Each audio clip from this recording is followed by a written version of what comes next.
ಎಲ್ಲ ಯಕ್ಷಗಾನ ಅಭಿಮಾನಿಗಳಿಗೆ ಶಿವರಾಜ್ ಭಜಕೊಡ್ಲು ಮಾಡುವ ಪ್ರೀತಿಪೂರ್ವಕ ನಮಸ್ಕಾರಗಳು. ಈ ವರ್ಷದ ನೂತನ ಪ್ರಸಂಗ ವರ್ಣಪಲ್ಲಟ 50ರ ಗಡಿ ದಾಟಿ 100ರತ್ತ ಯಶಸ್ವಿಯಾಗಿ ಪಾದಾರ್ಪಣೆ ಮಾಡುತ್ತಾ ಇದೆ. ನಮ್ಮ ಈ ವರ್ಷದ ನೂತನ ಪ್ರಸಂಗದ ಯಶಸ್ವಿಗೆ ಮೂಲ ಕಾರಣ ನಮ್ಮ ಧನಿಗಳು. ಅದೇ ರೀತಿಯಲ್ಲಿ ಪ್ರಸಂಗಕರ್ತರಾದ ವಾಸುದೇವ ರಂಗ ಭಟ್, ಪದ್ಯ ರಚನೆಯನ್ನು ಮಾಡಿದವರು ಪ್ರಸಾದ್ ಮೂಗೆ ಭಟ್ ಅವರು ಉತ್ತಮವಾದ ಪದ್ಯವನ್ನು ರಚನೆ ಮಾಡಿದ್ದಾರೆ. ಅದೇ ರೀತಿಯಲ್ಲಿ ಉತ್ತಮವಾದ ಕಥೆಯನ್ನು ಜೋಡಿಸಿದ್ದಾರೆ. ಅದಕ್ಕೆ ಪೂರಕವಾಗಿ ಧನಿಗಳು ಸಹಕಾರವನ್ನು ನೀಡಿದ್ದಾರೆ. ಈ ಪ್ರಸಂಗದಲ್ಲಿ ನಾನು ಮಾಡುವಂತಹ ವೇಷ ಸೂರ್ಯನ ಪಾತ್ರ, ಆಮೇಲೆ ಕಾರ್ತವೀರ್ಯನ ಮಕ್ಕಳಾದ ಐಹಯರು. ಈ ಎರಡೂ ಪಾತ್ರವು ಬಹಳ ಸಂತೋಷವನ್ನು ನನಗೆ ತಂದಿದೆ.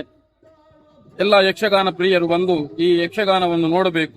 ನೋಡಿದವರು ಮತ್ತೊಮ್ಮೆ ನೋಡಿ, ನೋಡದೇ ಇದ್ದವರನ್ನು ಕರೆದುಕೊಂಡು ಬಂದು ಯಕ್ಷಗಾನವನ್ನು ಆದಷ್ಟು ಬಂದು ಎಲ್ಲ ಅಭಿಮಾನಿಗಳು ನೋಡಿ ಪ್ರೋತ್ಸಾಹಿಸಿ.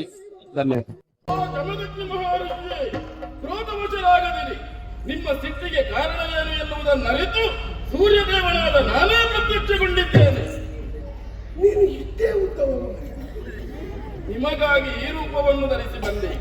ನನ್ನ ಪ್ರಕಾಶದ ಪ್ರಖರತೆಯಿಂದ ಈ ಪ್ರಪಂಚದಲ್ಲಿ ಇಷ್ಟೊಂದು ಹಾನಿಯುಂಟಾಗುತ್ತದೆ ಎನ್ನುವಂತಹ ವಿಚಾರವನ್ನು ತಿಳಿಯದಾದೆ ನನ್ನ ಕಣ್ಣನ್ನು ತೆರೆಸಿದವರು ನೀವು. ಸಂತೋಷವಾಯಿತು. ನನ್ನ ಪ್ರಕಾಶದ ಪ್ರಖರತೆ ದೇಹಕ್ಕೆ ತಾಗದ ರೀತಿಯಲ್ಲಿ ಇದು ಛತ್ರ ಇದ್ದೇನೆ.